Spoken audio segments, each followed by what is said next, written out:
Welcome to my channel. இது போன்ற சுவாரஸ்யமான செய்திகளை தெரிந்து கொள்ள மறக்காமல் எங்கள் சேனலை பதிவு செய்து கொள்ளுங்கள்.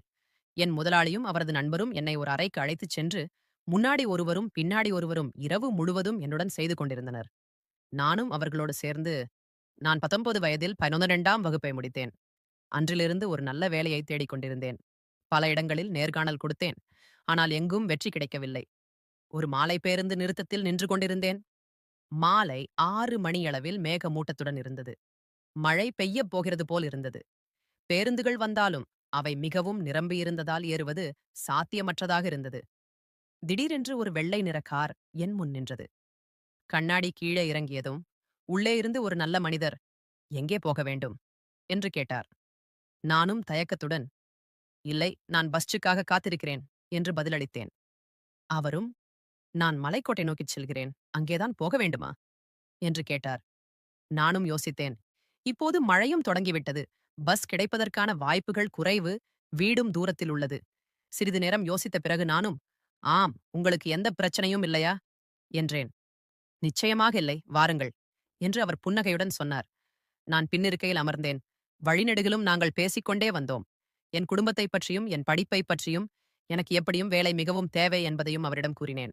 அவர் கவனமாக கேட்டு என் நிலையை புரிந்து கொண்டார். என் வீடு வந்ததும் அவரை நிறுத்தச் சொன்னேன். இறங்கும்போது நான் நன்றி சொன்னேன். அவர் சிறிது நேரம் நின்றுவிட்டு தன் சட்டைப்பையிலிருந்து ஒரு அட்டையை எடுத்தார். இது என் விசிட்டிங் கார்டு. நான் ராஜ்குமார், ஒரு ஐடி நிறுவனத்தின் உரிமையாளர். உனக்கு விருப்பமிருந்தால் நாளை காலை என் அலுவலகத்தில் சந்திக்கலாம். எங்களுக்கு ஒரு வரவேற்பறையில் உதவியாளர் தேவைப்படுகிறார். ஒருவேளை நான் உனக்கு உதவலாம் என்று புன்னகையுடன் சொன்னார். நானும் கார்டை வாங்கிக் கொண்டேன். மீண்டும் ஒருமுறை நன்றி சொல்லிவிட்டு உள்ளே சென்றேன். வீட்டில் நான் இவ்வளவு நேரம் ஏன் தாமதமானேன் என்று அம்மா கவலையுடன் இருந்தார். நடந்த அத்தனையும் அம்மாவிடம் சொல்லி அந்த கார்டையும் காட்டினேன். அம்மா சற்று கவலைப்பட்டார். அந்நியர்களை நம்புவது சரியல்ல என்றார். அடுத்த நாள் காலை அலுவலகத்திற்கு புறப்பட்டேன். கார்ட்டில் இருந்த முகவரிக்குச் சென்றதும் நானும் ஆச்சரியப்பட்டேன். அது ஒரு மிகப்பெரிய மற்றும் கம்பீரமான கட்டிடம். நான் வரவேற்பறைக்குச் சென்று ராஜ்குமாரை சந்திக்க வேண்டும். நான் பூர்ணிமா என்று என் பெயரை தெரிவித்தேன். வரவேற்பாளர் என்னை 5வது மாடிக்குச் செல்லுமாறு சொன்னார். நான் லிப்டில் மேலே சென்று அவரின் அறைக்கு வெளியே வந்து நின்றேன். என் இதயம் படபடவென அடித்துக் கொண்டது. மெதுவாக கதவைத் தட்டினேன். உள்ளே இருந்து, உள்ளே வாருங்கள் என்ற குரல் கேட்டது. நான் உள்ளே சென்றபோது ராஜ்குமார் சார் மேசையில் சில கோப்புகளை பார்த்துக் கொண்டிருந்தார். என்னை பார்த்ததும் அவர் புன்னகைத்தார். ஹலோ பூர்ணிமா, வந்துவிட்டாயா? உட்கார் என்று அவர் சைகை செய்து ஒரு நாற்காலியில் அமரச் சொன்னார். என் பெயரை அவர் நினைவில் வைத்திருந்தது எனக்கு சற்று விசித்திரமாகத் தோன்றியது. பிறகு வரவேற்பாளர் அவரிடம் சொல்லியிருப்பார் என்று நினைத்துக் கொண்டேன். பூர்ணிமா, நீ உன் படிப்பைப் பற்றிச் சொன்னாயல்லவா? உன்னால் கணினியில் வேலை செய்ய முடியுமா? அடிப்படை எம்எஸ் ஆபீஸ் தெரியுமா என்று கேட்டார். நானும் ஆம் சார் என்றேன். பின்னர் அவர், மிகவும் நல்லது. பார், நான் உனக்கு நேரடியாக வேலை கொடுக்க முடியாது. ஆனால் 1 மாத கால பயிற்சி வழங்க முடியும். நீ கற்றுக்கொள்ள முடியும். உன் வேலை நன்றாக இருந்தால் நாங்கள் உனக்கு நிரந்தர வேலை கொடுப்போம். ஆரம்பத்தில் மாதம் 8000 ரூபாய் கிடைக்கும். இது உனக்கு சம்மதமா என்று முன்மொழிந்தார். என் கண்களில் ஒரு பிரகாசம் தோன்றியது. இது எனக்கு ஒரு பொன்னான வாய்ப்பாக இருந்தது. ஆமாம் சார், இது எனக்கு முற்றிலும் சம்மதம் என்று நான் உற்சாகத்துடன் சொன்னேன். சரி, அப்படியானால் நாளையிலிருந்து தொடங்கு. காலை 9 மணிக்கு வந்துவிடு. எங்கள் எஸ்.ஆர். ரமா மேடம் உனக்கு எல்லாம் விளக்குவார் என்று அவர் சொன்னார். நானும் மிகவும் மகிழ்ச்சியாக இருந்தேன். அந்த தருணத்தில் என்ன செய்வது என்று எனக்கு புரியவில்லை. இத்தனை நாட்கள் உழைத்த பிறகு இறுதியாக ஏதோ ஒன்று கிடைத்திருந்தது. நான் அவருக்கு நன்றி சொல்லிவிட்டு வீடு திரும்பினேன். வீடு திரும்பியதும் இந்த நல்ல செய்தியை அம்மாவிடம் தெரிவித்தேன். அவரும் மிகவும் மகிழ்ச்சியடைந்தார். அடுத்த நாளிலிருந்து என் புதிய வாழ்க்கை தொடங்கியது. எஸ்.ஆர். ரமா மேடம் எனக்கு எல்லாவற்றையும் விளக்கினார். அலுவலக விதிகள், என் வேலை நேரம் மற்றும் என் கடமைகள். என் வேலை பெரும்பாலும் வரவேற்பறையில் தொலைபேசி அழைப்புகளை கையாள்வது, பார்வையாளர்களை வரவேற்பது, சிறிய காகித வேலைகளில் உதவுவதுதான். மெதுவாக நாட்களும் கடந்து சென்றன. 1 மாதத்தில் நான் நிறைய கற்றுக்கொண்டிருந்தேன். ராஜ்குமார் சார் சில சமயங்களில் என் வேலையை பாராட்டவும் செய்வார். அதனால் என் தன்னம்பிக்கை அதிகரித்தது. முதல் மாதத்திற்குப் பிறகு அவர் எனக்கு நிரந்தர வேலை கொடுத்தார். சம்பளத்தையும் 1500 உயர்த்தினார். இது எனக்கு பெரிய விஷயமாக இருந்தது. ஆனால் 3 மாதங்களுக்குப் பிறகு நான் சில விஷயங்களை தெரிந்து கொண்டேன். அவை என்னை கலக்கமடையச் செய்தன. அலுவலகத்தில் அஞ்சலி என்ற ஒரு பெண், என் பதவிக்கு முன்பும் பல பெண்கள் வந்துள்ளதாகவும், ஆனால் யாரும் நீண்ட நாட்கள் நீடிப்பதில்லை என்றும் என்னிடம் சொன்னாள். அவளும் சொன்னாள். ராஜ்குமார் சாரின் பார்வை எப்போதும் புதிய மற்றும் அழகான பெண்களின் மீதுதான் இருக்கும். முதலில் அவர் மிகவும் நல்லவர் போல் நடந்து கொள்வார். பிறகு மெதுவாக தன் உண்மையான நிறத்தை காட்டுவார். அவள் சொன்னதை நான் நம்பவில்லை. ராஜ்குமார் சார் என்னிடம் எப்போதுமே நன்றாக நடந்து கொண்டார். எனக்கு பிடிக்காத எந்தச் செயலையும் அவர் செய்ததில்லை. நான் அஞ்சலியின் பேச்சை புறக்கணித்துவிட்டு என் வேலையில் கவனம் செலுத்தினேன். ஒரு சனிக்கிழமை அலுவலகத்திற்கு விடுமுறை. ஆனால் ராஜ்குமார் சார் எனக்கு ஃபோன் செய்து, சில அவசர வேலைகள் உள்ளன, சீக்கிரம் வந்துவிடுமாறு கூறினார். ஏதோ ஒரு முக்கியமான சந்திப்பு இருக்கும் என்று நானும் நினைத்துக் கொண்டேன். நான் தயாராகி அலுவலகத்திற்கு புறப்பட்டேன். அன்று வானிலை மிகவும் மோசமாக இருந்தது. வானில் கார்மேகங்கள் சூழ்ந்திருந்தன. பலத்த காற்று வீசிக் கொண்டிருந்தது. நான் ஸ்கூட்டியில் ஏறி அலுவலகத்தை நோக்கிச் சென்றேன். வழியில் திடீரென்று மழை பெய்யத் தொடங்கியது. ஒரு கடைக்கு அடியில் நின்று மழை நிற்கும் வரை காத்திருந்தேன். ஆனால் மழை இன்னும் வேகமாக பெய்தது. அலுவலகம் அதிக தூரமில்லை என்பதால் மழையிலேயே நடந்து சென்றேன். நான் அலுவலகம் சென்றடைந்த போது முற்றிலும் நனைந்திருந்தேன். என் தலைமுடி, உடைகள் அனைத்தும் ஈரமாகவே இருந்தன. நான் லிப்டில் நேராக ராஜ்குமார் சாரின் அறைக்குச் சென்றேன். ராஜ்குமார் சார் தன் அறையில் இருந்தார். என் நிலையைக் கண்டு அவர் கவலையடைந்தார். ஏய் பூர்ணிமா, நீ முற்றிலும் நனைந்து விட்டாயே, இப்படி எப்படி வேலை செய்வாய்? உனக்கு காய்ச்சல் வந்துவிடும் என்றார். நான் அங்கேயே நின்றேன். தண்ணீர் சொட்டிக் கொண்டிருந்தது. ராஜ்குமார் சார் தன் கீபோர்டை ஓரமாக வைத்துவிட்டு அலமாரியிலிருந்து ஒரு துண்டை எடுத்தார். இதோ, ஓய்வறைக்குச் சென்று தலையை உலர்த்திக்கொள் என்றார்.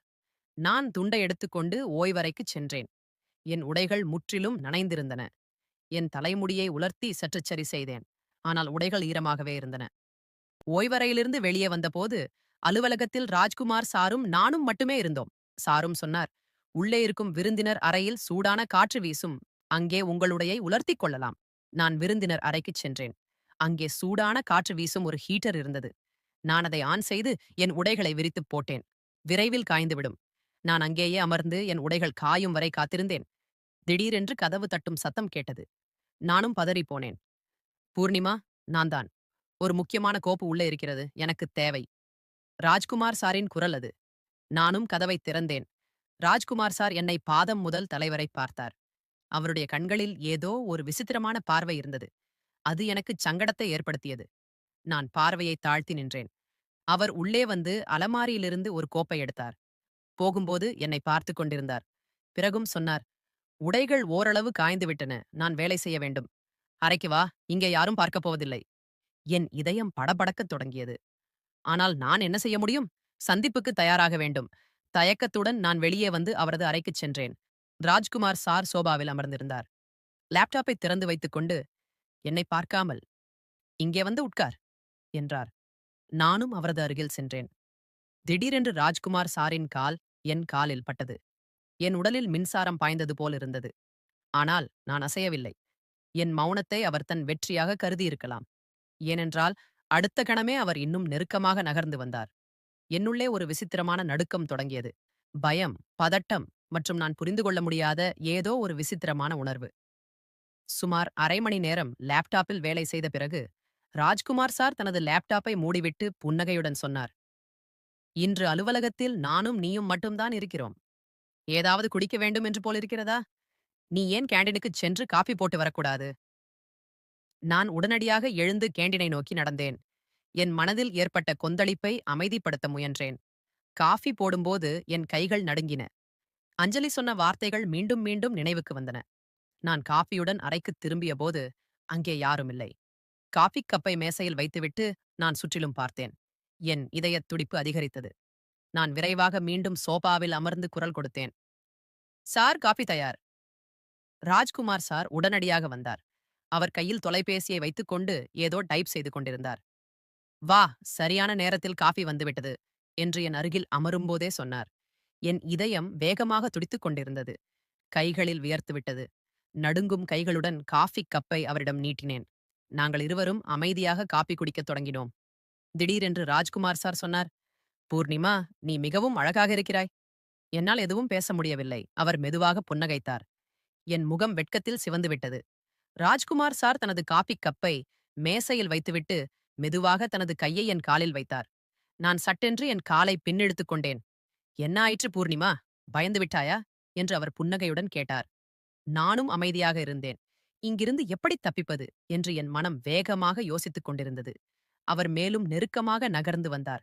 என் இதயம் மிகவும் வேகமாக துடித்தது. அது என் மார்பிலிருந்து வெளியே வந்துவிடும் என்று தோன்றியது. அவர் என் கையை தனது கைகளில் எடுத்துக்கொண்டு சொன்னார், பூர்ணிமா, நான் உன்னிடம் ஒன்று சொல்ல விரும்புகிறேன். சொல்லுங்கள் என்று நானும் தடுமாறிச் சொன்னேன். இந்த வேளையில் நீ திருப்தி அடைகிறாயா என்று அவர் கேட்டார். நானும் தலையசைத்தேன். நான் உன் வேலையை உறுதிப்படுத்தி முழு ஒப்பந்தத்திலும் கையெழுத்திடச் செய்தால் எப்படி இருக்கும் என்று அவர் மெதுவாக கேட்டார். சார், அது உங்களை பொறுத்ததுதான் என்று நானும் பதிலளித்தேன். இல்லை பூர்ணிமா, அது என்னை பொறுத்தது அல்ல, உன்னை பொறுத்தது என்று என் கையை இன்னும் சற்று இறுக்கமாக பிடித்துக்கொண்டு சொன்னார். நீ என்ன விரும்புகிறாய்? ஒரு நல்ல நிரந்தர வேலையோ அல்லது எப்போது வேண்டுமானாலும் பறிக்கக்கூடிய தற்காலிக வேலையோ என்று நடுங்கும் குரலில் நானும் கேட்டேன். நான் புரிந்து கொண்டாலும் அவர் என்ன சொல்ல விரும்புகிறார் என்று நினைத்தேன். நீ என் பேச்சைக் கேட்டால், என் ஒவ்வொரு விருப்பத்தையும் நிறைவேற்றினால், இன்று இரவு என்னுடன் கழிப்பது போல் நான் உனது எதிர்காலம் பாதுகாப்பாக இருக்கும் என்று உறுதியளிக்கிறேன்.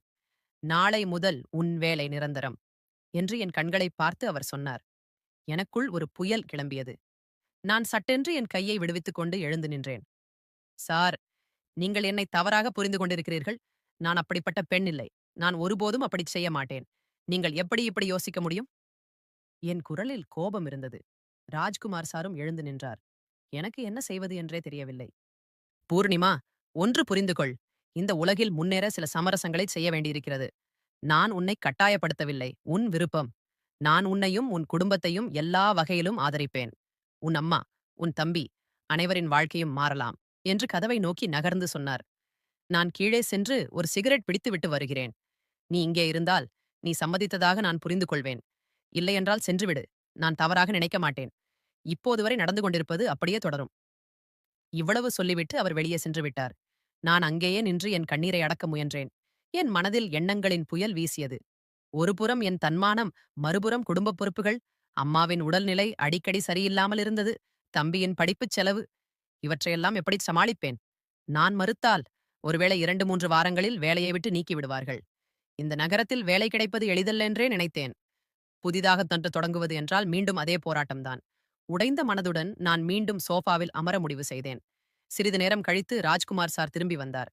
என்னை பார்த்ததும் அவர் முகத்தில் புன்னகை பரவியது. அப்படியானால் உனக்குச் சம்மதம் என்று அவரே சொன்னார்.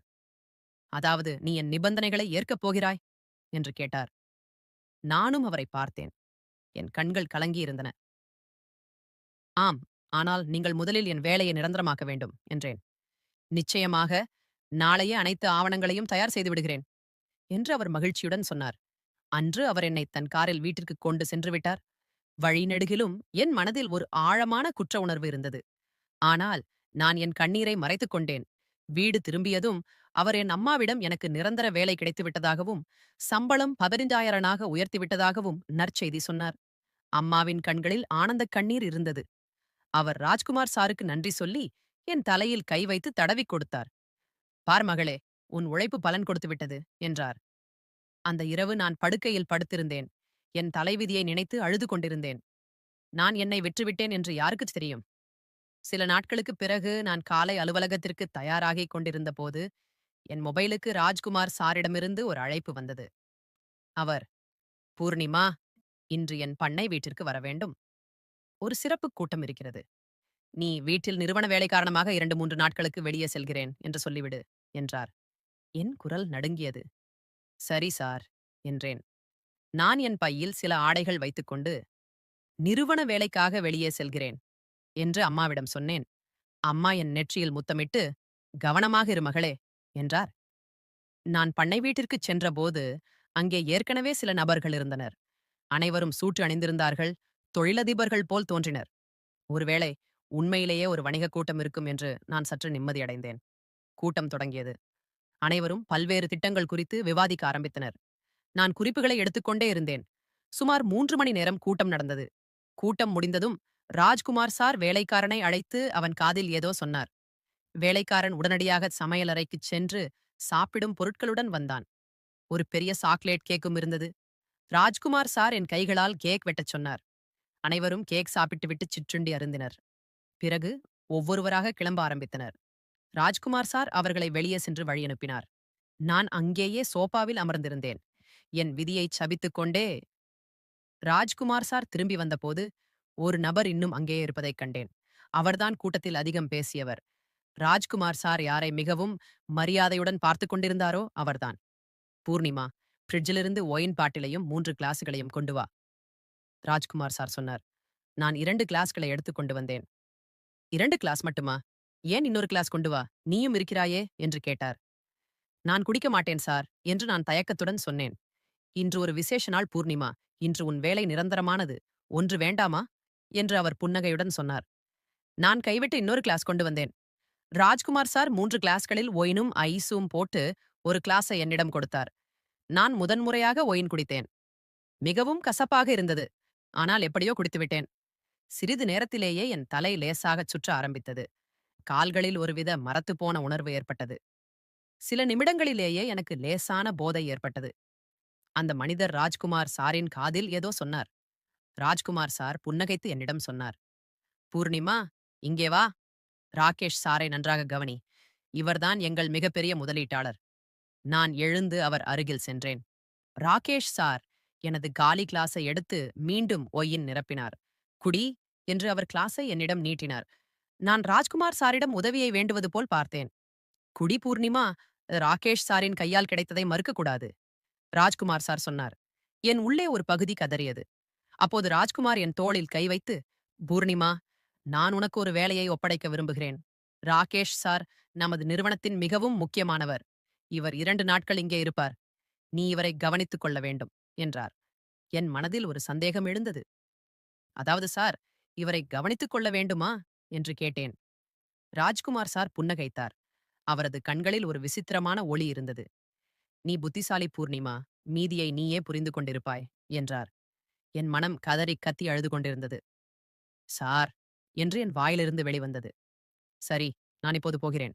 ஏதாவது பிரச்சனை செய்தால் போன் செய் என்று சொல்லி ராஜ்குமார் சார் அங்கிருந்து சென்று விட்டார். நான் கதவருகே நின்று அவர் கார் தூரத்தில் செல்வதை பார்த்தேன். என் இதயத்தில் ஒரு விசித்திரமான பயம் குடிகொண்டது. நானே என் கைகளால் என்னை விற்றுக் கொள்கிறேனே. திரும்பி பார்த்தால் ராகேஷ் சார் என்னை ஒரு வேட்டை பிராணியை பார்ப்பது போல முறைத்துக் கொண்டிருந்தார். அவரது கண்கள் என் உடல் முழுவதும் சுழன்றன.